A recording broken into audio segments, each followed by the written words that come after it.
Hello friends, DElEd प्रथम semester की परीक्षाएं नज़दीक हैं। उसके दृष्टिगत हम मैथ्स विषय के अंतर्गत लघुत्तम समापवर्त तथा महत्तम समापवर्तक से संबंधित कुछ सामान्य जानकारी एवं कुछ विशिष्ट प्रकार के प्रश्न को हम लेकर आए हैं, जिसमें से हम बारी बारी से सबकी चर्चा करेंगे। पहले तो हमको ये जानना आवश्यक है कि लघुत्तम समापवर्त तथा महत्तम समापवर्तक ये होता क्या है। हर बच्चा लस और मौस बोल करके काम कर लेता है। हर बच्चा बस लस बोलेगा मौस। यदि किसी पूछा जाए कि लस का पूरा नाम क्या है, मौस का पूरा नाम क्या है, तो वो यहाँ कंफ्यूज जाता है। लेकिन कंफ्यूज होने की कोई आवश्यकता नहीं है। सबसे पहले देखना है कि लस की जब बात होगी तो लघुत्तम समापवर्त, यहाँ इसमें वर्त है तथा मौसम में है महत्तम समापवर्तक। लेकिन सबसे पहले हम सोचेंगे इसके बारे में। पहले हम लोग लघुत्तम समापवर्त को समझ लें। तो लघुत्तम समापवर्त को हम एलसीएम भी कहते हैं। अब हम एलसीएम में एल का मतलब है लोवेस्ट कॉमन मल्टीपल, यानी कि लोवेस्ट यानी सबसे छोटा, कॉमन हो उभयनिष्ठ हो, मल्टीपल मल्टीपल का मतलब होता है गुणज। मैंने यहाँ पे नोट किया है अपवर्त का अर्थ होता है गुणज, यानी किसी में छुपा हुआ है। यह हम यहाँ देखें लघुत्तम, लघुत्तम से अभिप्राय है वो छोटी से छोटी, सम यानी बराबर समान, अपवर्त यानी ऐसा अपवर्त लिखे हम, यानी अपवर्त का मतलब होता है गुणज। ऐसा गुणज लिखे हैं जो कि सबसे छोटा हो और सभी पदों में समान हो। और जितने पद में, क्योंकि आपको लसम से निकालना होगा तो एक नंबर तो होगी नहीं, दो संख्या तीन संख्या के बीच निकालेंगे। तो हमें ध्यान देना है कि लस जो है, लस से अभिप्राय वह छोटी से छोटी संख्या जिनका कि अपवर्त, अपवर्त अर्थात क्या है गुणज समान हो। अब गुणज समान होने की बात है तो मैंने एक छोटा सा एग्जांपल लिया है कि 6 व 8 यानी 6 व 8 का लस। लस निकालने के लिए हमने कहा कि लस निकालने के लिए मुझे क्या चाहिए, अपवर्त चाहिए। तो अपवर्त में होता है गुणज। तो गुणज, गुणज का मतलब होता है उस नंबर का टेबल। जैसे 6 की बात करेंगे तो 6 का पहाड़ा, 8 की बात करेंगे तो 8 का पहाड़ा। अब देखेंगे अगर हम 6 का मल्टीपल लिखेंगे, 6 का गुणज लिखेंगे तो टोटल 6 का टेबल यहाँ पर नोट किया हुआ हमने है। और देख रहे हैं कि ये आपका डॉट डॉट डॉट डॉट यानी इनफाइनाइट तक चला जाएगा, क्योंकि गुणज याद रखना है कि गुणज का अंत नहीं होता, गुणज बढ़ता चला जाएगा। अब हम 8 के गुणज की बात करेंगे तो 8 का टेबल है, 8 का टेबल ऐसे ही आपका क्या होगा, बढ़ता हुआ चला जाएगा। यहाँ डॉट डॉट लिखा हुआ है, इसका मतलब है कि ये क्या है, इनफाइनाइट तक है। तो हम बात करें कि 6 के मल्टीपल में लिखा हुआ है गुणज, तो आपका 6 का टेबल हो गया। 8 के गुणज की बात करेंगे तो 8 का आपका टेबल हो गया। लेकिन इन दोनों में हम देखें, जैसा कहा गया है कि दोनों में क्या हो, सम माने बराबर हो, यानी वो छोटी से छोटी। तो पहले हमने देखा कि इसमें दोनों में समानता क्या है। हमने देखा कि इसमें आपको 24 मुझे दोनों में दिखाई दिया था 24, इसके बाद मुझे दिखाई दिया 48, 48 क्या है दोनों में आपको कॉमन दिखाई दिया। लेकिन इसका अभिप्राय है कि लसम में होता है लघुत्तम, छोटी छोटी। तो अब इन दो कॉमन में देखेंगे सबसे छोटा कौन सा है। तो सबसे छोटा इसमें क्या है, 24 है। तो 24 और 48 दोनों में समान है, लेकिन लघुत्तम संख्या क्या है, 24 है। अतः लस क्या हो जाएगा आपका, 24 हो जाएगा। ये तो हमने केवल लघुत्तम समापवर्त की सामान्य जानकारी दी। लेकिन हम ये भी जानेंगे, बगल में हमने इसको बनाया हुआ है बॉक्स में, कि लस हल करने की विधि, यानी लस हल करने की हम विधि की बात करें तो लस हल करने की हमारी मुख्य रूप से 3 विधियां हैं। हम आपको तीनों विधि का जिक्र करेंगे। नंबर 1 क्या है, अपवर्त लिखकर। नंबर 2 क्या है, गुणनखंड विधि। नंबर 3 क्या है, भाग विधि। यानी इन तीनों विधि से हम लस निकाल करके आपको दिखाने वाले हैं। लेकिन हम दूसरी बात करें हम, तो पहले हम ये विधि का वर्णन तो बाद में करेंगे, लसों का अलग से करेंगे, मौसों का अलग से करेंगे, सभी विधियों का विस्तार पूर्वक। लेकिन सबसे पहले ये भी बता दें कि मौसम यानी महत्तम समापवर्तक क्या होता है।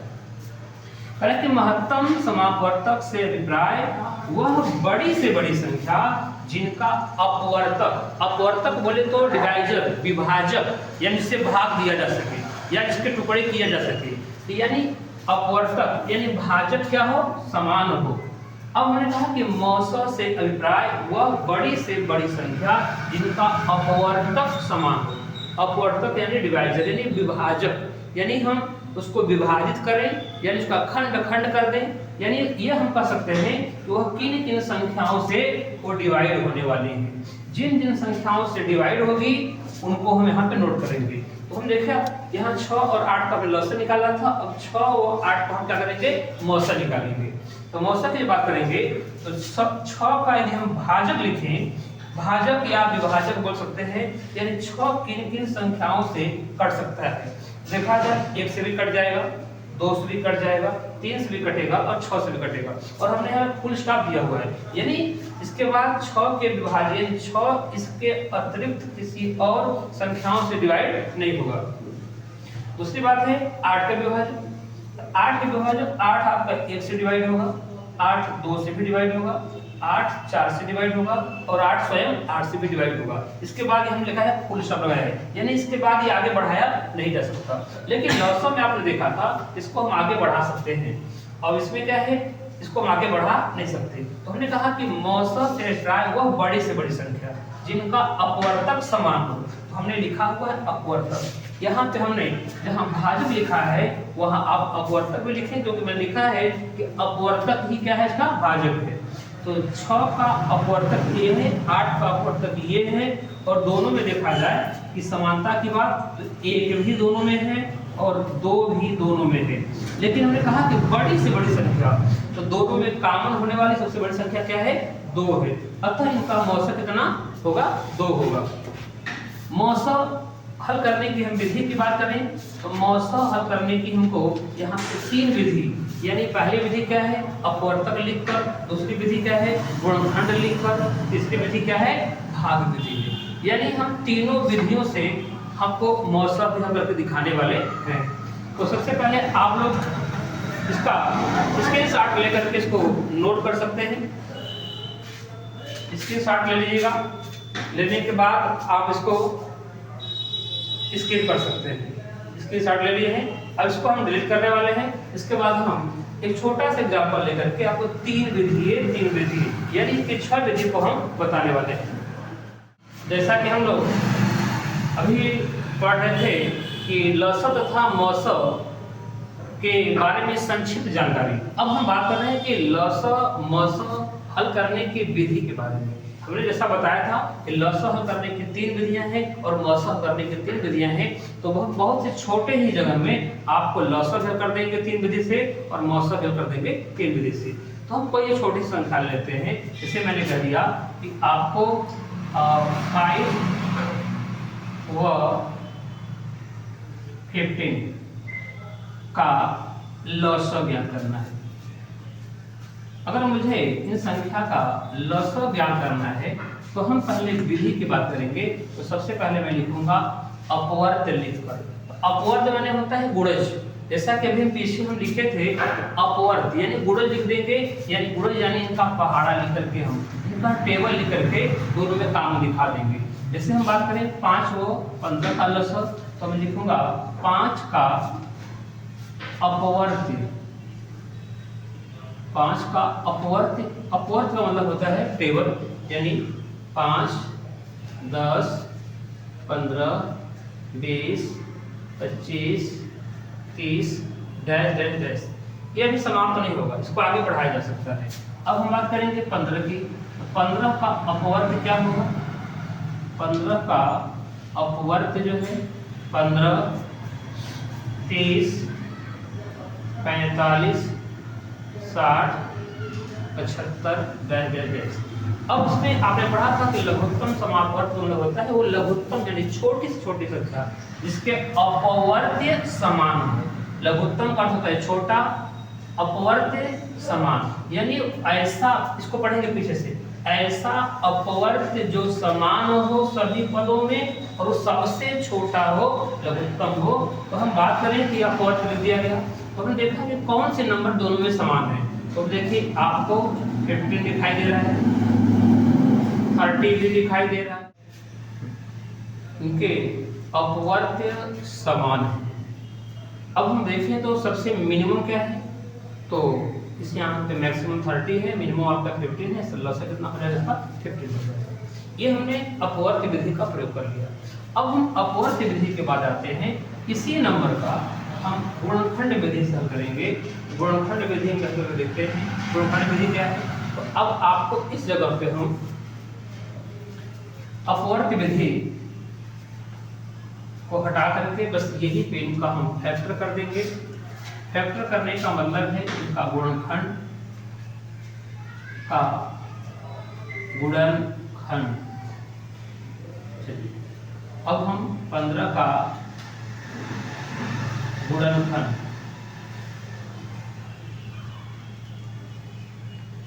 अब गुणनखंड करेंगे हम तो 5 का तो 5 ही हो जाएगा।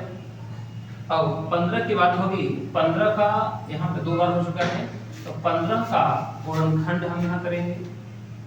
गुणनखंड तो हो जाएगा 3 × 5। अब ये हो गया। अब इसको कैसे लिखा जाए, इसका लसागु जब हम निकालेंगे तो सबसे पहले ये देखेंगे कोई एक नंबर उठाएंगे, इनमें चाहे इनमें। अगर हमने इसमें 5 को उठाया तो ये देखा जाए कि 5 जो है इसमें 5 कितनी बार है, इस पद में इसमें 1 बार है, इसमें कितना बार है, 1 बार है। यानी अधिकतम कितनी बार है, किसी भी एक पद में अधिकतम 5 जो है 1 बार आया है, तो हमने 5 को नोट कर लिया। इसके बाद देखा जाए कि दूसरी नंबर क्या है, 3 है। तो 3 है वो किसी भी पद में, ये देखना है कि इसमें हो चाहे इसमें हो, आपको किसी पद में 3 कितनी बार आया है। 3 को देखा जाए कि आपको कितनी बार है, 1 बार आया है। यानी कि आपको वह इसमें मिनिमम देखा जाए तो मिनिमम आपको 1 बार इसमें 5 है, मिनिमम 1 बार इसमें भी है। लेकिन एक बात का ध्यान देना होता है, गुणनखंड विधि में जब हम फैक्टर लिखते हैं इसमें कोई एक नंबर अधिकतम, मान लीजिए आप यहाँ पे 3 बार लगा दी, यानी 5 पे 3 घर लगा दी, ये 5 नंबर जो है अधिकतम 3 बार आया है, तो हम इसको नोट करते हैं 5 के पावर 3। लेकिन यहाँ पे फिलहाल इतना ही है, इसका आंसर कितना हो जाएगा, हो जाएगा। अब इसके बाद हम गुणनखंड विधि के बाद हम एक तीसरी विधि है भाग विधि।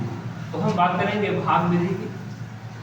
तो आपकी भाग विधि क्या है, तो हम इन्हीं का 5 और 15 का यदि भाग विधि से हल करें, यानी लसागु हल करने की भाग विधि क्या है, क्योंकि ये सबसे ज्यादा प्रचलित है। हम लोगों को जब भी लसागु निकालना होता है तो हम उस नंबर को उठा करके यहाँ पे सेट कर लेते हैं 5 और 15।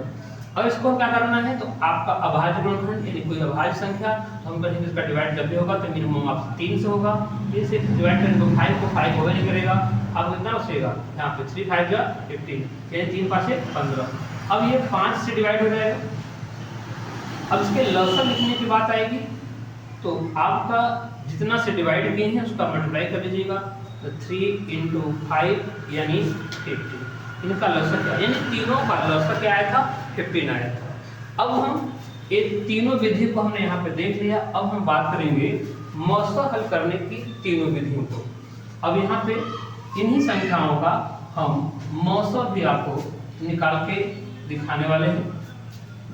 बारी बारी से एक ही विधि का प्रयोग करेंगे हम लोग, यानी आपका ये लसागु हल करने की विधि का काम समाप्त हो गया। अब हम आते हैं मौसा, यानी मौसा हल करने की विधि।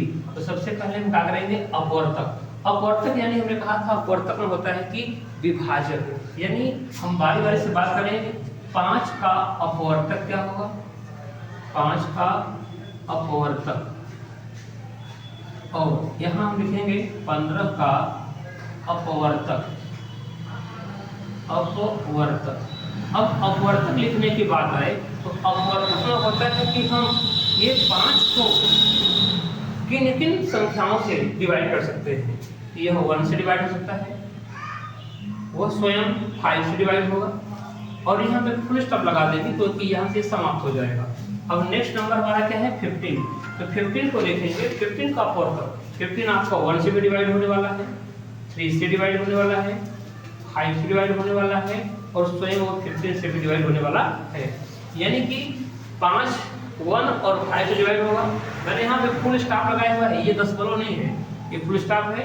और 15 का अपवर्तक यानी कि आपका 1 से डिवाइड, 3 से डिवाइड, 5 से, 15 से, तो अब देखना है कि इसमें महत्तम यानी महत्तम होता है बड़ी से बड़ी, अपवर्तक में होता है कि अपवर्तक देखा जाए जो सब समान हो।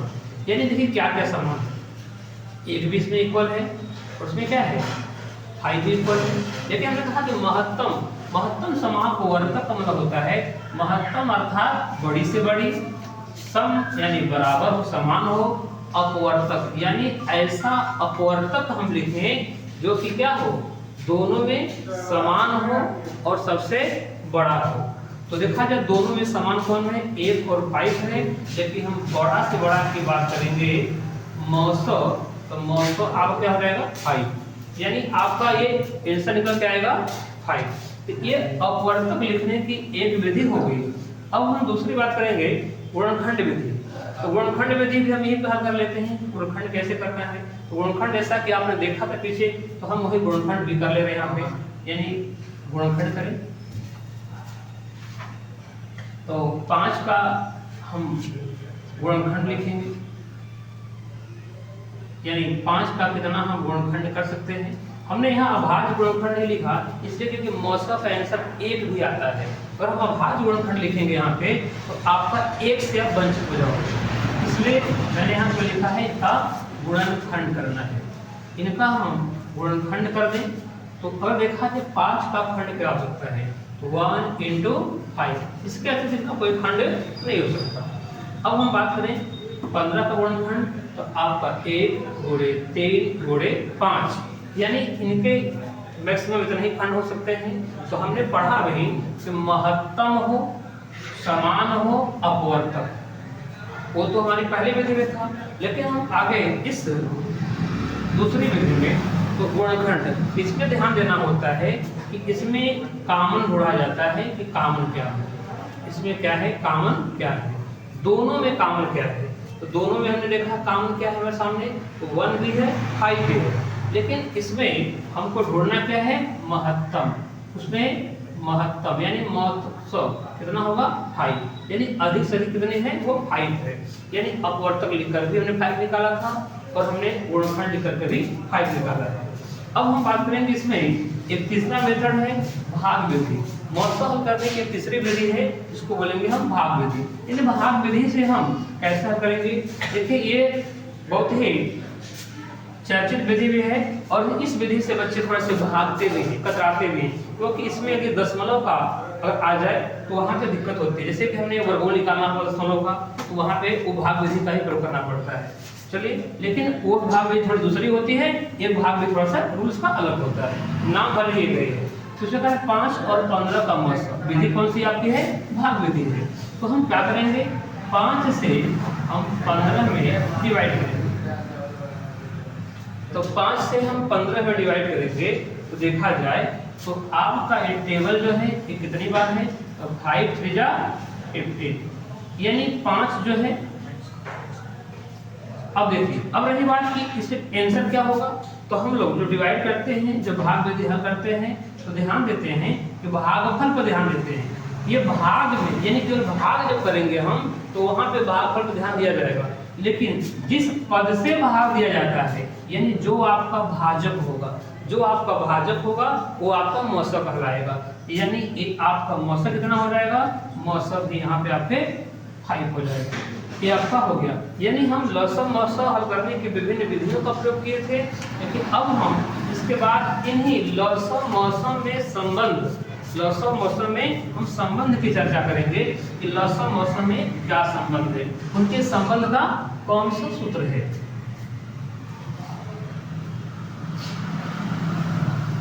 जैसे कि हम बात करें लसम व मौसम में संबंध, लसो व मौसम में हम संबंध की बात करें तो लसो व मौसम में क्या संबंध है, इसका एक फार्मूला हम देते हैं आपको। जैसा कि जानते हैं कि लसो, और लसो कहने का मतलब है कि लघुत्तम समापवर्तीय, लसो गुणे मौसम इक्वल टू पहली संख्या गुणे दूसरी संख्या गुणे दूसरी संख्या, ये आपका सूत्र है। या कभी कभी हो जाता है कि इनको ऐसे ना देख करके इनको हम एक और रूप में लिख सकते हैं, क्योंकि उससे आप भ्रमित मत होइएगा। कह देता है दो संख्याओं का गुणनफल, दो संख्याओं का गुणनफल, दो संख्याओं का गुणनफल बराबर लस गुणे मौस। ये आपके दो सूत्र हैं।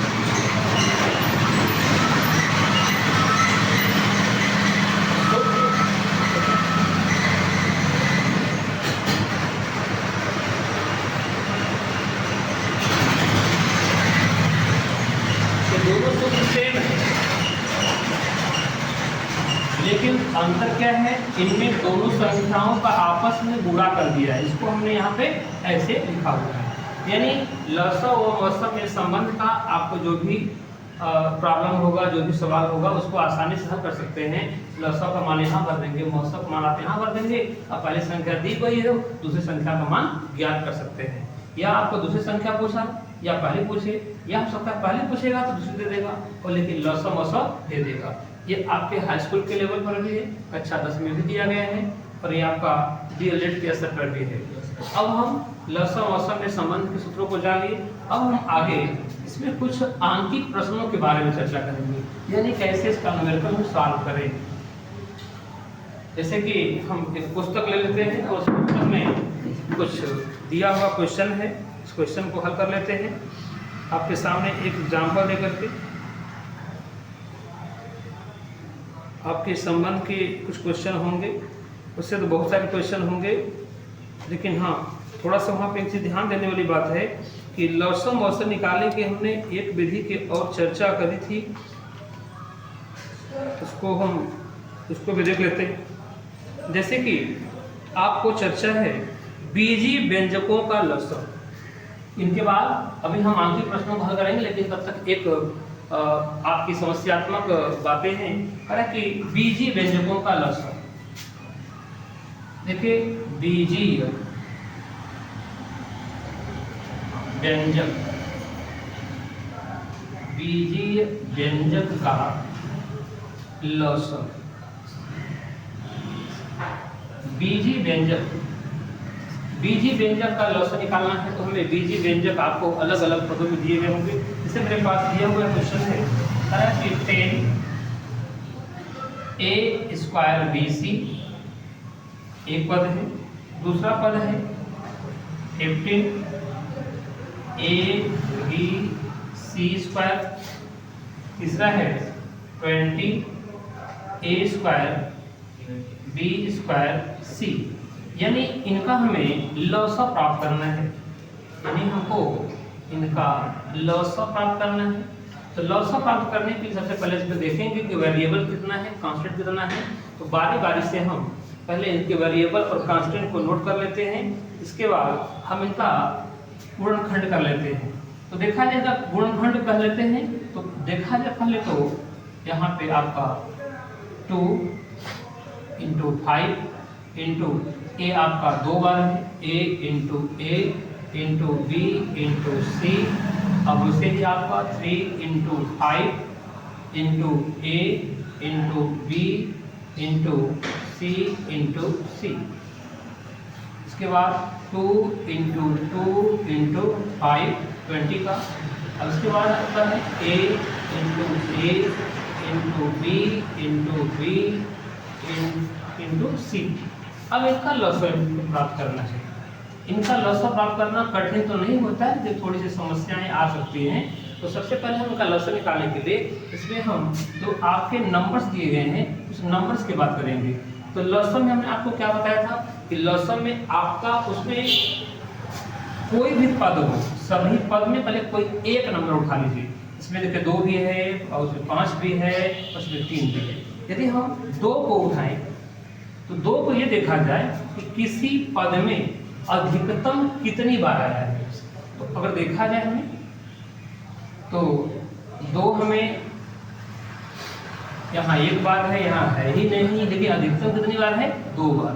इसको हमने नोट कर लिया, 2 × 2। आपको ये ध्यान देना है कि ये दो हमने इसको उठाया, इसको चुना 2 को, लेकिन 2 पूरे पद में किसी एक पद में अधिकतम कितनी बार है? अधिकतम आपका 2 बार है। अब इसके बाद दूसरा टर्म शुरू होता है 2 के बाद 3। 3 को देखा जाए तो 3 तीनों पदों में अगर देखा जाए तो अधिकतम कितनी बार आया है? तो कहीं भी है वो केवल 1 बार आया है। इसके बाद हम बात करेंगे 5 की, तो पूरे तीनों पदों में देखा जाए अधिकतम इसमें भी है तो एक ही बार, इसमें भी है एक ही बार, इसमें भी है एक ही बार। इसको हमने नोट कर लिया। तो अब हमको कितना मिलेगा? 4, 12 यानी 16। अब हम इधर बात करेंगे, ऐसे उठाइए, जैसे हमने उठाया था 2 को, 3 को, 5 को उठाइए। इसमें ABC है तो पहले A को उठाइए। A अधिकतम इसमें कितनी बार है? 2 बार है। A अधिकतम कितनी बार है? 2 बार है। न्यूनतम से मुझे कोई मतलब नहीं, अधिकतम कितनी बार है? A अधिकतम 2 बार है। अब हम बात करें B की, तो B को देखा जाए, B अधिकतम कितनी बार है? B अधिकतम 2 बार है। इसके बाद नेक्स्ट C की बात करेंगे, तो C अधिकतम कितनी बार है? C अधिकतम 2 बार है। अब इसको हम आपस में हल कर दें तो हो जाएगा 60 A² B² C², यानी बीजीय व्यंजकों का लसव। लसव में क्या देखना था आपको? तो याद रखिएगा, लसव में हम किसी एक पद की अधिकतम घात, यानी हम बात करेंगे अधिकतम बार कोई एक पद, यानी आपको अधिकतम, या तो हम यहाँ पे इतना ही नोट कर दें कि अधिकतम घात नोट की जाएगी। अधिकतम घात, ये चीज ध्यान देंगे। अधिकतम घात किसी भी पद में, 2 एक बार यहाँ पे है, देखिए 2 कहीं पे है 2 यहाँ 2 बार है। अधिकतम घात कितनी है? 2 की 2 घात है। तो हम ऐसे इनका लॉस निकाल दिए। अब हम चाहें तो इन्हीं का बीजीय व्यंजक का हम मौसव भी ज्ञान कर सकते हैं। बीजीय व्यंजक का मौसव भी ज्ञान करेंगे, तो हम इन्हीं पदों में इनका मौसव भी निकाल लेते हैं, इन्हीं नंबर का। इससे आपका समय भी बचेगा और आपके प्रश्न भी हल हो जाएंगे। अब हम बात करेंगे इनके मौसव की। तो बीजीय व्यंजकों का मौसव, बीजीय व्यंजकों का मौसव हमने यहाँ पे ले लिया। चलिए अब हम मौसव की बात करें तो मौसव क्या होता है? इसमें आपने नोट किया था कि मौसम में क्या था? लसव में अधिकतम घात लिखी जाती, लेकिन मौसम देखना है कि मौसम का मतलब ही है न्यूनतम, या तो कह सकते हैं सबसे आसान है कि दोनों में क्या हो? कॉमन। दोनों में कॉमन, यानी यदि कॉमन होगा दोनों में, उसको हम यहाँ नोट करते जाएंगे। तो मौसम लिखना आसान होता है। तो देखा जाए इसमें 2 को उठाया जाए, 2 इसमें है, 2 इसमें नहीं है, 2 इसमें है, लेकिन इसमें 2 नहीं है ना, 2 को हम स्किप कर देंगे, 2 को हम छोड़ देंगे। अब चलेंगे इसमें देखा है 2 के बाद 3 आता है, 3 सब में है, 3 सब में नहीं, 3 को छोड़ देंगे। 5 प्रत्येक पद में आता है ना, 5 प्रत्येक पद में आता है। हमने यहाँ पे क्या लिखा? केवल 5 को दिया। ठीक है। अब बात करेंगे A को, A 2 बार है, A 2 बार है, लेकिन A क्या है? 1 बार। तो सब में A कितनी बार है? 1 बार है, A हो गया। अब B की बात करें तो B आपका 1 बार है, B इसमें आपका 2 बार है, लेकिन कॉमन क्या है? कॉमन आपका 1 ही बार है, B। अगर C की बात करें तो C यहाँ 2 बार है, लेकिन हम कॉमन क्या करेंगे? आपका कॉमन C होगा। तो इनका मौसम कितना हो जाएगा? 5A B C। देखिए आज हम लोग डीएलएड प्रथम सेमेस्टर के अंतर्गत सिलेबस में लसव मौसव को जाना, लसव मौसव हल करने के विधियों को जाना, और हमने लसव मौसव में संबंध जाना, और हम बीजीय व्यंजकों का लसव मौसव भी जाने। यानी इनमें से आपके 2 से 3 नंबर आपके सुरक्षित होंगे। जैसा कि हम सोच रहे हैं कि यदि आप लोग हमारे ऊपर ऐसा है अगर प्यार बरसाएं, सब्सक्राइब कमेंट लाइक करते रहें, तो हम ऐसा ही वीडियो आपको बराबर आपको देते रहेंगे। धन्यवाद।